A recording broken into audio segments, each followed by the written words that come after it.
Assalamualaikum warahmatullahi wabarakatuh. Bismillahirrahmanirrahim. La haula wala quwwata illa billah. Puji syukur kehadirat Allah Subhanahu wa taala. Pagi hari ini kita bisa bertemu lagi untuk bersama-sama belajar. Khususnya pagi hari ini, siang hari ini kita mempunyai agenda penting tentang pembelajaran berbasis proyek yang ada di kegiatan PKBP COK. Kali ini kita akan mempresentasikan di hadapan teman-teman semuanya supaya kita bisa mengetahui kegiatan PBL ini. Teman-teman, terima kasih atas kesediaan waktunya untuk kegiatan presentasi ini. Kita berharap untuk kegiatan presentasi ini teman-teman bisa mengetahui proyek ini seperti apa nanti berjalannya, secara teknis seperti apa. Nanti misalkan ada yang kurang paham bisa ditanyakan, gitu ya. Tentu saja kegiatan untuk PBL ini, ya, dari pembelajaran berbasis proyek ini memang sengaja dibuat bekerja sama dengan bidang pengembangan yang lain. Jadi selain kegiatan fisik, ada bidang pengembangan lain termasuk kognitifnya, kemudian seninya, semuanya juga bisa masuk di dalam kegiatan ini. Khususnya di bidang pengembangan bahasa dan kegiatan fisik, tentunya anak-anak untuk pendidikan gerak itu memang harus diajarkan secara rutin sejak dini bagaimana anak-anak menanggapi atau melakukan gerakan ketika saat bencana terjadi. Jadi entah itu berjalan, berlari, merangkak, berunding, nah itu harus disiapkan sejak dini sehingga saat kejadian itu terjadi anak-anak sudah siap. Meskipun kesiapan anak itu tidak seperti kesiapan orang dewasa, akan tetapi tetap saja ketika dia sudah menerima pengetahuan itu dari awal, maka kesadaran atau pengetahuan dari dalam diri itu akan muncul saat peristiwa itu terjadi. Oh iya, dulu pernah diajari guru kalau ada kebakaran seperti ini. Jadi kegiatan menuntut hidup, kemudian bagaimana dia menyelamatkan diri dari api, dari bencana-bencana itu harus apa yang dilakukan, itu sudah terekam di alam bawah sadarnya. Begitu. Teman-teman, sebelumnya izinkan saya Nur Juliana sebagai peserta PKBP COK kali ini di sesi yang terakhir ya. Pembelajaran berbasis proyek ini harus ada aksi nyata yang dilakukan. Di sini saya mengangkat kegiatan yang berbasis proyek itu yang sejalan dengan program sekolah. Karena di sekolah juga ada kegiatan untuk simulasi bencana yang bekerja sama dengan BPBD dan Bangkar. Nah, untuk kegiatan mitigasi bencana sendiri di sekolah, anak-anak juga perlu diajarkan. Nah, di sini kita ambil gempa bumi dan kebakaran. Maka judulnya di sini kami tulis simulasi bencana gempa bumi dan kebakaran. Topiknya atau judul kegiatan itu kami ambil misi penyelamatan. Jadi, kegiatan ini disusun oleh saya sendiri, Nur Juliana, dari TK Malang Bayangkari 647. Selanjutnya, mengapa kegiatan ini diambil? Karena TK Malang Bayangkari ini terletak di daerah yang memiliki potensi bencana alam. Ada bencana banjir karena dekat dengan Bengawan Solo, tanah longsor. Karena dekat dengan Bengawan Solo, jadi peluang itu sangat ada. Kebakaran, angin puting beliung dan macam-macam. Nah, anak-anak usia PAUD itu perlu diajarkan sejak dini tentang pentingnya bagaimana mereka siap siaga terhadap bencana yang terjadi. Melalui program ini, kami ingin menumbuhkan rasa percaya diri dan kemampuan anak dalam menghadapi situasi darurat. Juga untuk memanfaatkan area atau aset yang ada di sekolah, sehingga aset yang ada itu memungkinkan kita juga anak-anak akan mengetahui, oh kalau ada bencana ternyata ini juga bisa digunakan. Begitu seperti keset basah, handuk basah, kemudian bisa ada tepung yang digunakan, ada sabun cuci yang digunakan.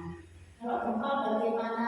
Anak-anak ternyata di bawah meja juga bisa. Ketika terjadi bencana ada di posisi ada di sekolah, maka apa yang harus dilakukan? Itu juga menjadi pertimbangan kami untuk mengambil kegiatan ini sebagai kegiatan yang bekerja sama dengan kegiatan PJOK.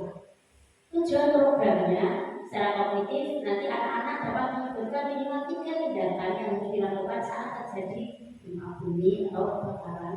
Kemudian psikomotornya juga anak-anak dapat melakukan gerakan melindungi kepala dan merangkak dengan benar saat simulasi gempa bumi maupun menutup pernapasan atau hidung gitu ya saat terjadi kebakaran. Yang efektifnya anak-anak merasa lebih percaya diri dan tidak panik saat menghadapi situasi darurat.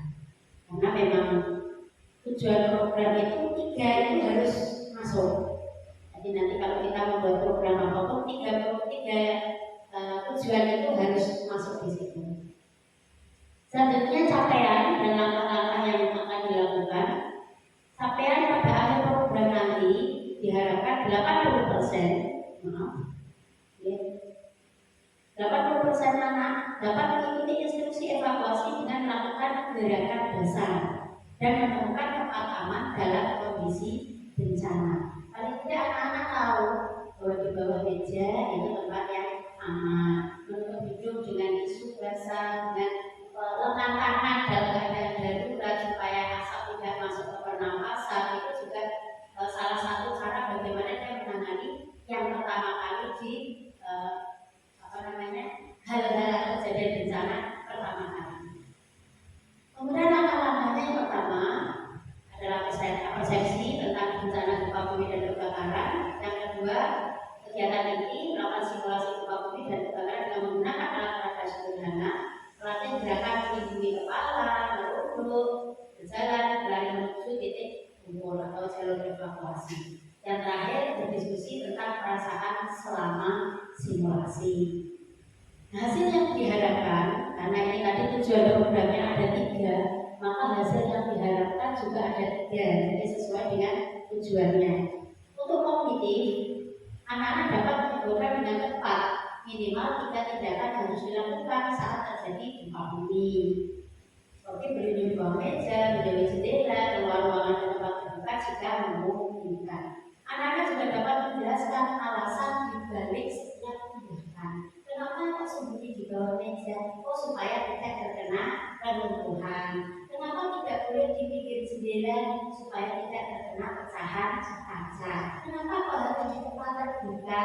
Karena memungkinkan untuk tidak terkena pohon tumbang atau bangunan yang akan roboh.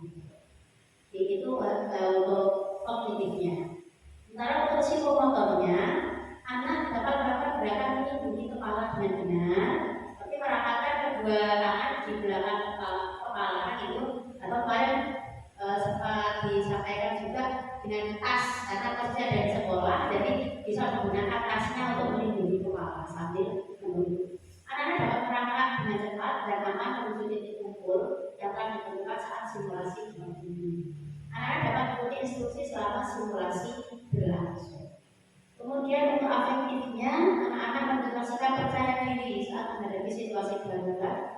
Anak-anak tidak panik dengan mengikuti instruksi dari guru dengan tenang. Anak-anak memiliki kesadaran akan pentingnya kesiapsiagaan menghadapi bencana. Struktur programnya dan mitra komunitas belajarnya, jadi program adalah dilaksanakan selama 1 minggu. Dengan alokasi waktu 30 menit setiap harinya. Nanti dari awal melihat video dulu, kemudian yang kedua anak-anak dibagi tugasnya, kemudian yang ketiga praktek bencana, yang hari keempat itu nanti simulasinya. Begitu. Dan kegiatannya akan dilakukan di ruang kelas dan halaman sekolah. Mitra dalam komunitas belajarnya dan guru kelas, guru BCOK, perpustakaan sekolah, karena ini anak-anak juga membutuhkan cerita yang akan dieksplor dalam kegiatan ini juga PBBD dan BPBD dan MK. Pernyataan tentang kapasitas yang dimiliki oleh sekolah kita yang tadi nampak ini ruang kelasnya sudah standar, jadi ukurannya sudah standar dan juga ruang serbaguna dalam bermain yang bisa digunakan untuk kegiatan simulasi. Jadi sudah cukup atau dikatakan layak untuk bisa digunakan untuk kegiatan simulasi. Juga berbagai macam alat-alat sederhana, kemudian buku cerita yang insya Allah sudah sesuai dengan simulasi bencana. Guru-guru yang memiliki kemampuan dalam mengelola kelas dan menciptakan suasana belajar yang menyenangkan. Dan tentunya peralatan dan teknologi yang mendukung kegiatan seperti laptop, proyektor, sound system untuk menjelaskan kegiatan simulasi di ruang serbaguna. Kita akan punya semua itu. Jadi kita juga tidak pinjam. Jadi aset yang kita miliki sudah bisa dimaksimalkan. Untuk rencana evaluasinya ada 3 jenis ya. Yang pertama itu kita mengobservasi, yaitu mengamati perilaku anak selama simulasi maupun awal pra simulasi. Yang kedua itu kita mewawancari anak ketika simulasi sudah selesai. Apa kesannya, kemudian apa yang dirasakan, itu wawancara. Yang ketiga itu checklist. Jadi melakukan checklist sesuai rubrik yang dibuat. Ada 3. Kemungkinan tantangan yang terjadi, yaitu perhatian anak yang sulit dijaga. Kita tahu anak-anak kita ini luar biasa, sehingga kadang-kadang perhatiannya bisa buyar ketika mungkin mendengar sirine saja dia sudah penasaran. Oh tiba-tiba ada sirine dari mana gitu ya. Ya ini tentunya awal nanti ketika mau kegiatan simulasi anak-anak sudah diberitahu sehingga tidak saat itu perhatiannya itu terpecah. Ibu guru tinggal memberitahu itu kan suara sirine yang nanti akan kita dengar saat simulasi. Jadi ketika dengar sirine anak-anak sudah tahu harus apa gitu. Jadi kita akan gunakan berbagai metode pelajaran yang menarik. Gitu ya, ada lagu, ada permainan, visualisasi untuk tetap menjaga perhatian anak. Kemudian tantangan berikutnya adalah ketakutan anak. Bisa jadi anak-anak yang memang memiliki trauma di rumah, mungkin pernah terjadi kebakaran atau saat pernah terjadi gempa bumi. Pernah kan di Bojonegoro ya yang sempat itu mungkin dia pernah mengalami trauma itu salah satunya ketakutan anak. Atau memang ketika dia mendengar suara sirine atau suara gempa yang hirup-pikuk itu, dia merasa kayaknya bising begitu, dia kan ada kayak Mas Rama itu kalau dengar bising kan dia marah. Itu bisa jadi salah satu tantangan kita bagaimana kita menenangkan anak tersebut. Gitu. Ya salah satunya di awal sudah diberitahukan, kita minta bantuan ke orang tua juga untuk afirmasi di rumah supaya ketika kita melakukan simulasi anak itu sudah iya ini kan latihan gitu. Ya.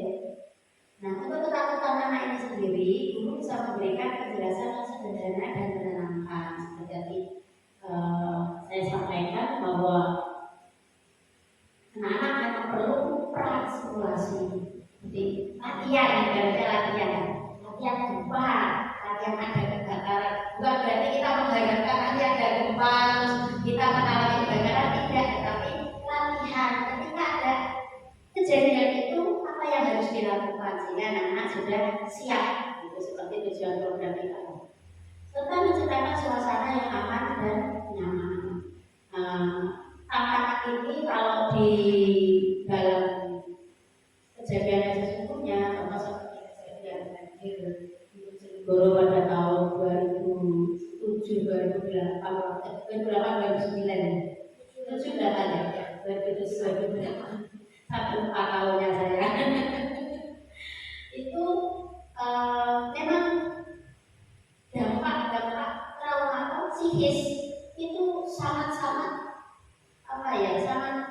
memikirkan apalagi terhadap anak-anak. Memang kesannya anak-anak itu senang, tetapi karena melihat orang dewasa yang saat itu panik, khususnya yang di luar Tanggul kejadian itu, sehingga anak-anak itu panik karena orang tuanya harus bingung.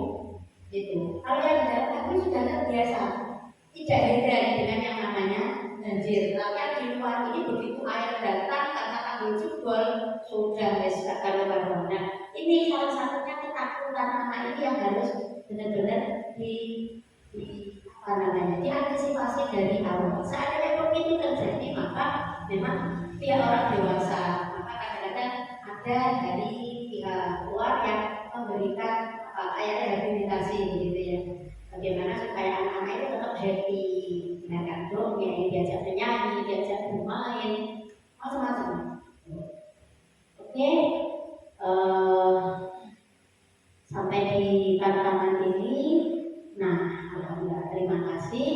Ini sudah selesai. Jadi program kita nanti untuk misi penyelamatan di simulasi bencana gempa bumi dan kebakaran.